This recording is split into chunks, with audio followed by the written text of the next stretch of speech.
Hello नमस्कार, कैसे हैं आप लोग। Hope you guys doing well. कल लास्ट क्लास में हम लोगों ने कहाँ तक पढ़ा था। लास्ट क्लास में हम लोगों ने पुनर्जागरण देखा था। वर्ल्ड हिस्ट्री का सेशन चल रहा है और वर्ल्ड हिस्ट्री के नेक्स्ट क्लास में आज हम लोग इंग्लैंड की क्रांति को देखने वाले थे। तो इंग्लैंड की क्रांति से पहले मैं आपको बता दूं कि मैंने आपको कल लास्ट क्लास से पुनर्जागरण के बारे में बताया। अगर आपने नहीं देखा तो मैं डिस्क्रिप्शन में लिंक दे दूंगा, आप जरूर देख लेंगे ताकि आपको सारी चीजें जो स्टार्टिंग से समझ में आए। ठीक है, तो सबसे पहले मैंने आपको बताया था कि पुनर्जागरण में क्या हुआ था कि लोगों के अंदर एक नई विचार आई थी, लोग प्रगतिशील होने लगे थे और उनके अंदर जो है ना कई सारी जो चीजें हैं डेवलप होने लगी थी। एजुकेशन फील्ड में, मार्केटिंग फील्ड में और कला के क्षेत्र में अगर हम देखें तो एवरीथिंग, मतलब हर फील्ड में क्या होने लगे थे, वो आगे आने लगे थे। धर्म को ज्यादा वैल्यू ना देकर क्या करने लगे थे, शिक्षा पर और चीजों पे विचार कर आगे बढ़ने लगे थे। तो आज जो हम लोग पढ़ने वाले हैं बहुत ही इंपॉर्टेंट इंग्लैंड की क्रांति को पढ़ने वाले हैं, जिससे जो है आईसीएआर की बात करें या फिर बीपीएससी में भी कभी कभी इस तरह के क्वेश्चन देखने को मिलते हैं और कई सारे ऐसे इंपॉर्टेंट एग्जाम है जिसमें इससे रिलेटेड क्वेश्चन आपको देखने को मिलता है। तो क्यों ना हम फटाफट एकदम कम से कम समय में इसको खत्म करने की कोशिश करें और समझ लें कि आखिर क्या है इंग्लैंड की क्रांति और ये क्यों इंपॉर्टेंट हो जाती है। अगर मैं ये बात करूं तो इंग्लैंड की क्रांति एक्चुअली में इंपॉर्टेंट इसलिए हो जाती है क्योंकि ये पूरे विश्व की सबसे पहले जो राजनीतिक जो ये क्रांति हुई थी उसमें इसका सबसे प्रथम स्थान है। सबसे पहली राजनीतिक क्रांति अगर कहीं पे भी हुई थी तो इंग्लैंड में हुई थी और ये जो क्रांति थी इसे संसद और राजा के बीच में कहते हैं कि पावर का लड़ाई था कि किसको ज्यादा मतलब पावर दिया जाए, इसको लेकर जो है एक युद्ध हुआ था। लेकिन सबसे अजीब सी बात ये क्या है कि ये क्रांति जो है ये शांतिपूर्ण, गौरवपूर्ण क्रांति और रक्तहीन और ग्लोरियस क्रांति के नाम से जानते हैं। अब आपके दिमाग में ये बात बहुत अजीब सा शॉकिंग लगा होगा कि क्रांति, एक तो हम क्रांति बोल रहे हैं, रिवॉल्यूशन बोल रहे हैं और दूसरी ओर बोल रहे हैं शांतिपूर्ण है, ग्लोरियस है, रक्तहीन है। How that possible? तो don't worry about that, let's begin the topic and understand the every term related to this revolution, right. चलिए, सबसे पहले हमें इसको समझने के लिए पहले औद्योगिक क्रांति को समझ लेते हैं, जो छोटी सी क्रांति है और ये बीच में आता है। तो देख लेते हैं। सबसे पहले हम देखते हैं कि 18वीं शताब्दी में क्या हुआ था कि औद्योगिक क्रांति प्रारंभ हो गई थी। मैंने आपको लास्ट क्लास में बताया था कि पुनर्जागरण के बाद एवरीथिंग जो है डेवलप होने लगा था। तो 18वीं शताब्दी में क्या हुआ था, इंग्लैंड से हुई थी, किसकी? औद्योगिक क्रांति हुई थी। औद्योगिक क्रांति कहने का तात्पर्य यह है कि मशीनरी चीजों का डेवलपमेंट हो जाना, लोगों का रोजगार के प्रति क्या होता है, रुझान बढ़ जाना। लोग रोजगार पे ज्यादा फोकस कर रहे थे, इनफैक्ट दूसरी चीजों से शिक्षा और रोजगार बहुत ही आगे तेजी से बढ़ रही थी। इसका कारण क्या था कि इंग्लैंड से आने की कारण क्या थी औद्योगिक क्रांति, क्योंकि इंग्लैंड के पास उपनिवेश अधिक थे, वो ज्यादा से ज्यादा जगहों में फैल रहे थे अपनी क्रांति के लिए। देखिए क्या होता है कि जब आप कोई एक बिजनेस ओपन करते हैं तो आपको दो चीज चाहिए होता है कि जो आप बिजनेस ओपन करे हैं उसका आपको रॉ मटेरियल कहां से आएगा, छोटी छोटी चीजें से जो बनने वाला है, जो आपका मटेरियल है वो बनने वाला है, उसके लिए सामान आप कहां से लाएंगे। पहला तो दिक्कत ये होता है आपके सामने।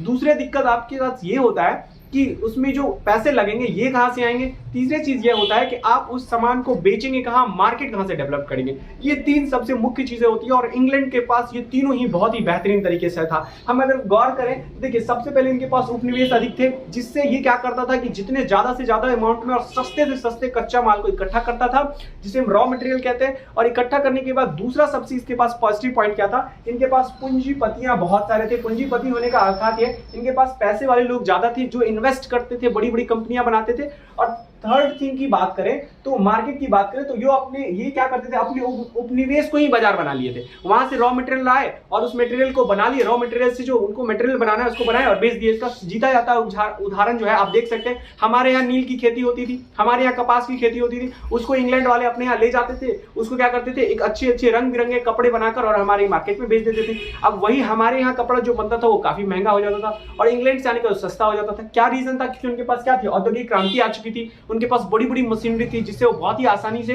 10-10 आदमी का काम एक अकेला मशीन कर देता था, 100-100 आदमी का काम बहुत ही आसानी से होने लगा था, जिसकी वजह से क्या हो गया कि इनके यहाँ औद्योगिक क्रांति सफल भी होने लगी थी। क्लियर है?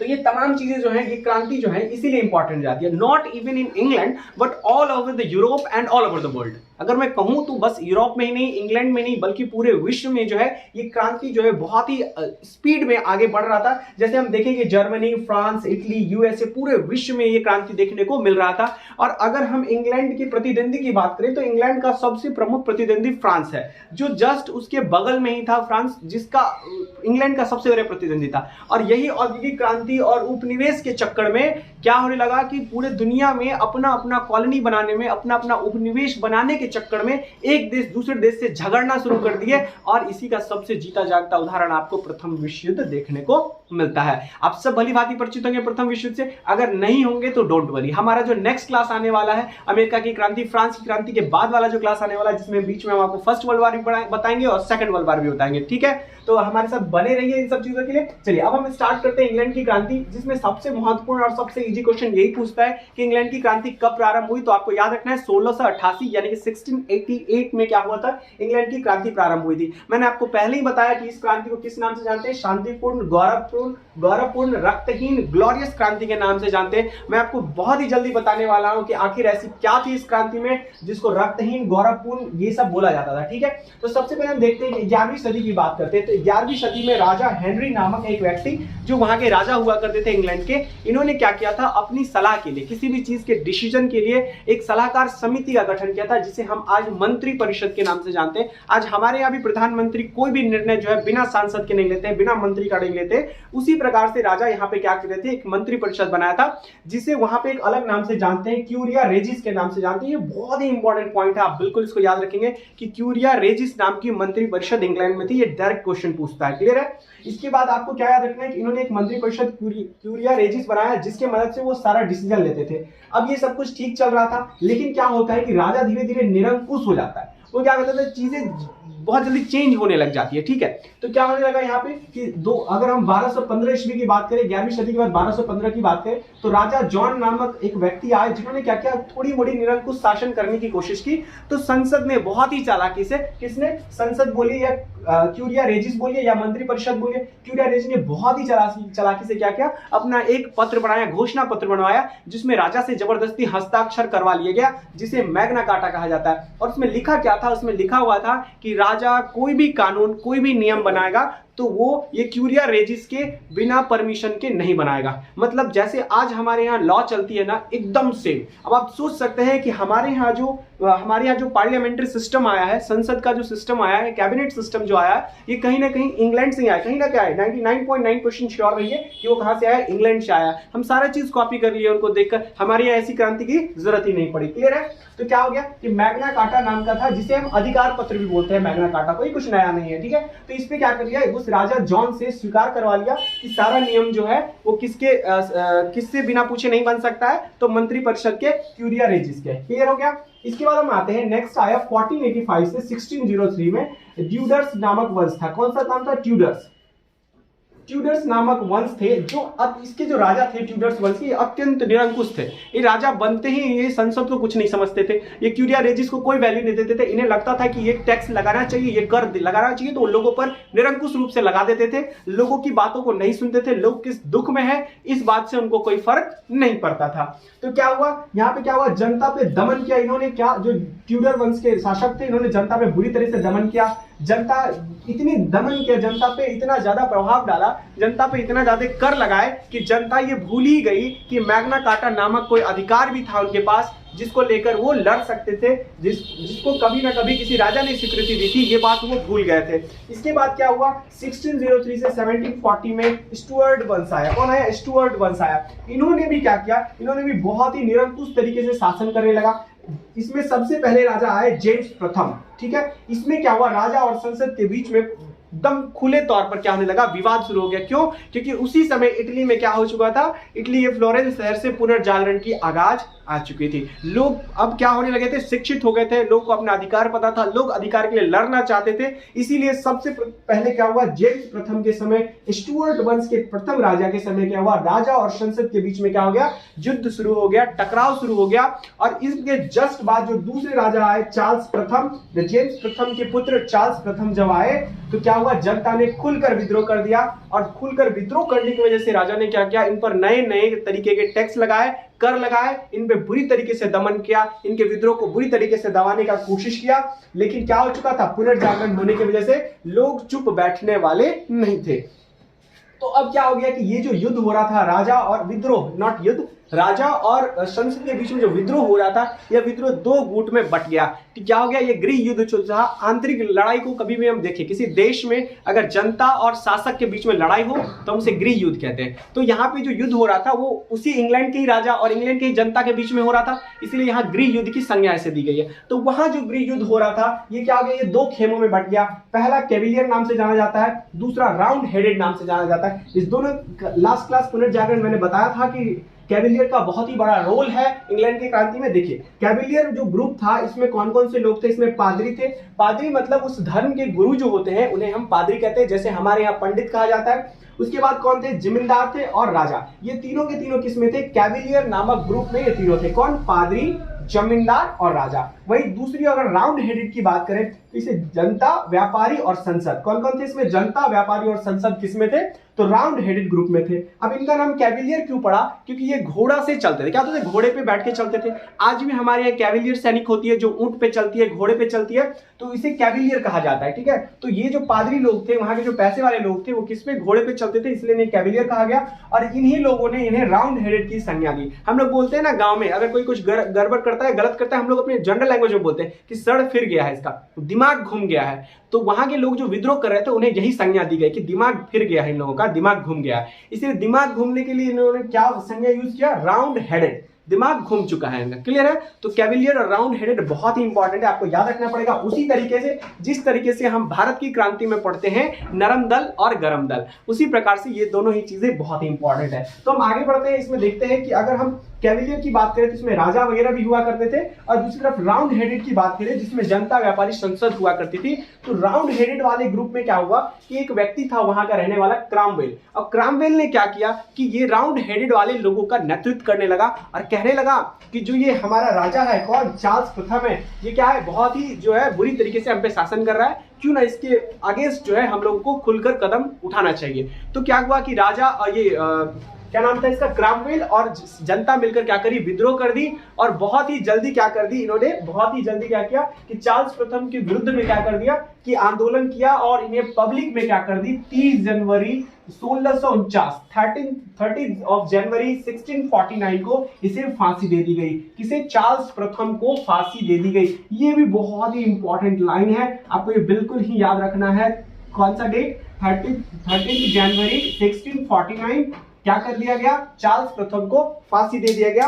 और ये चार्ल्स प्रथम वाले कौन थे, ये स्टुअर्ट वंश के थे। कौन से वंश के थे, स्टुअर्ट वंश के थे। ये 3 पॉइंट आपको याद रखने हैं, ठीक है। और इसके बाद जो जनता थी वो किसके फेवर में आ गई, क्रामवेल के फेवर में आ गई। और अगला जो वहां पे अगला जो वहां पे राजा बना वो क्रामवेल बने। अगले राजा कौन बने, वहां पे अगले राजा जो है, अगले राजा के रूप में क्रामवेल सामने आए। अब क्रामवेल क्या हुआ, ये क्रामवेल अच्छा खासा शासन कर रहा था, सांसद को लेकर चल रहा था। यहाँ जो मंत्री परिषद थी, यहाँ पे अभी मैंने बताया था मंत्री परिषद क्यूरिया रेजिस जी, उसके साथ ये बहुत ही आसानी से संबंध बनाकर चल रहा था। लेकिन देखते ही देखते क्या हो गया कि क्रामवेल भी निरंकुश शासन करने लगा, और ये एक धर्म को मानता था, प्यूरिटन नामक धर्म को मानता था। और इसने क्या किया, प्यूरिटन नामक धर्म पूरे जनता पर थोपना शुरू कर दिया। अब बताइए, लोग ऑलरेडी उब कर इसको राजा बनाए थे और ये भी उसी तरह का शासन करने लगा, निरंकुश भी हो गया, लोगों पर जो है अपना धर्म भी थोपने लग गया। इससे लोग तुरंत विवश होकर, परेशान होकर क्या कर दिए,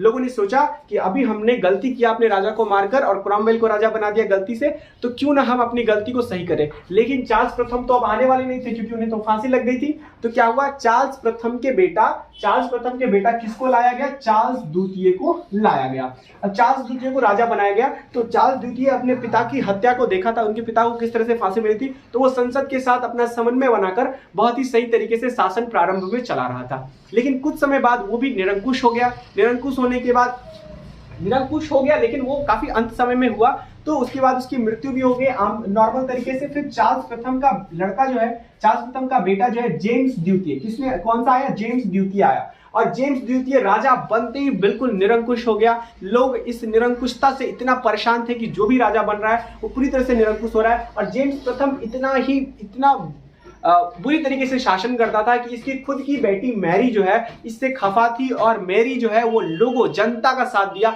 और जनता के साथ मिलकर अपने पिता के ही खिलाफ क्या किया, विद्रोह किया।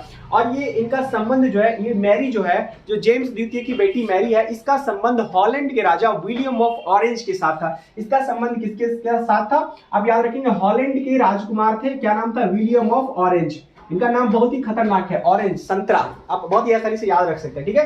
विलियम ऑफ ऑरेंज के साथ किसका संबंध हो गया, मैरी। और मैरी थी कौन, तो जेम्स द्वितीय की बेटी थी मैरी। क्लियर हो गया, जेम्स द्वितीय की बेटी मैरी का संबंध विलियम ऑफ ऑरेंज के साथ हो गया, जो कहाँ के राजा थे, ये हॉलैंड के राजा थे। अब भाई साहब राजकुमारी है, वो किसी राजा की बेटी है, उसका संबंध भी तो उतने ही बड़े लोगों से होगा, तो आप समझ ही सकते हैं, ठीक है। तो अब क्या हुआ कि मैरी जो है उस हॉलैंड के राजा के साथ अपने सारी बातों को बताए कि इस तरह से हो रहा है, उसके पिता एक गलत तरीके से निरंकुश शासन कर रहे हैं। उसके बाद क्या हुआ कि हॉलैंड के राजा ने और मैरी मिलकर हॉलैंड से इंग्लैंड आए, और इंग्लैंड में कितने 15,000 सैनिक के साथ हॉलैंड के राजा विलियम ऑफ ऑरेंज क्या करते हैं, इंग्लैंड आते हैं। और उनके इंग्लैंड आने की खुशी में वहां की जनता बहुत ही भव्य तरीके से इंग्लैंड के राजा और मैरी का स्वागत करते हैं। हॉलैंड के राजा विलियम ऑफ ऑरेंज का और मैरी का क्या करते हैं, भव्य स्वागत करते हैं। और वहां के लोगों का मतलब इतना भव्य स्वागत करते हैं ना कि वहां का राजा डर जाता है। जो ये यहाँ का राजा होता है ना, जेम्स द्वितीय, डर जाता है। अब आप खुद सोचिए कि अगर हमारे देश में किसी दूसरे देश का प्रधानमंत्री आता है और उसका जनता स्वागत करने लगती है, तो हमारा प्रधानमंत्री को तो पद छोड़ देना चाहिए। सिंपल सी बात है कि नहीं, एकदम सोच के देखिए कि हमारे अगर प्रधानमंत्री के रहते अगर हम दूसरे प्रधानमंत्री को इतना वैल्यू दे रहे हैं, तो सिंपल सा बात है हमारे प्रधानमंत्री का कोई वैल्यू नहीं है, कोई मतलब ही नहीं बनता है। तो यही हुआ यहाँ पे, क्या हुआ, इनके 15,000 सैनिकों के साथ इंग्लैंड में एंट्री करना ये इतना दबावपूर्ण रहा कि जेम्स प्रथम इंग्लैंड छोड़ के भाग गए। बोले कि अब हमारी बेटी हमारे साथ नहीं है तो दुनिया हमारी क्या साथ देगी, और जनता तो पहले से विद्रोह कर रही थी उनके निरंकुशता को लेकर। तो क्या हुआ, जेम्स जो है वहां से इंग्लैंड छोड़कर भाग गया, और गद्दी पे कौन बैठ गया, विलियम ऑफ ऑरेंज बैठ गए। और विलियम ऑफ ऑरेंज ने क्या किया कि शपथ ली, गद्दी पर बैठते उन्होंने शपथ लिया कि राजा जो है आज से सिर्फ और सिर्फ जो है राजा के पद पर बैठा रहेगा, न कि वो कोई कानून बनाएगा और न ही किसी कानून में हस्तक्षेप करेगा। कानून बनाने का अधिकार सिर्फ और सिर्फ किसको है, यहाँ की संसद को है, यहाँ की जनता को है। और उसी दिन से क्या होगा, उसके जस्ट बाद अधिकार घोषणा पत्र 1689, ये डेट भी याद रखेंगे, अधिकार जो घोषणा पत्र था ये आया। और इसमें क्या, दो बातें आपको याद रखना है, इसमें दो बातें क्या याद रखना है कि राजा कानून नहीं बना सकता है, न ही पुराने कानून को तोड़ सकता है। और दूसरी सबसे इंपॉर्टेंट बात बोली गई कि यहाँ पे वित्तीय और सेना जो होता है ये दोनों किसके अंदर रहेगा, संसद के अंदर रहेगा। इस पर राजा का कोई निरंकुश अधिकार या अधिकार नहीं होगा। बात समझ में आई, जितने भी कानून बनेंगे वो संसद के थ्रू बनेंगे। इसीलिए इंग्लैंड का कोई लिखित जो है संविधान नहीं है, जो संसद पास कर देगी वो वहां का क्या हो जाएगा, नियम हो जाएगा। इतनी बात होपफुली आप समझ गए होंगे भली भांति। हमको नहीं लगता है कि आपको इंग्लैंड वाले क्रांति में एक भी छोटा सा डाउट रहा होगा। अगर फिर भी अगर आपका कोई डाउट है तो आप कमेंट में मेंशन कर सकते हैं। आज यही साइन ऑफ करते हैं। हम नेक्स्ट क्लास में क्या पढ़ने वाले हैं, अमेरिका की क्रांति को देखने वाले हैं। अमेरिका की क्रांति को हम लोग नेक्स्ट क्लास में देखेंगे कि अमेरिका किस तरह से स्वतंत्र हुआ। अमेरिका पे भी ब्रिटिश उपनिवेश कर रखा था, किस पे, अमेरिका पे। तो नेक्स्ट क्लास में मिलते हैं आपके साथ। आज यही साइन ऑफ करते हैं। Thank you so much.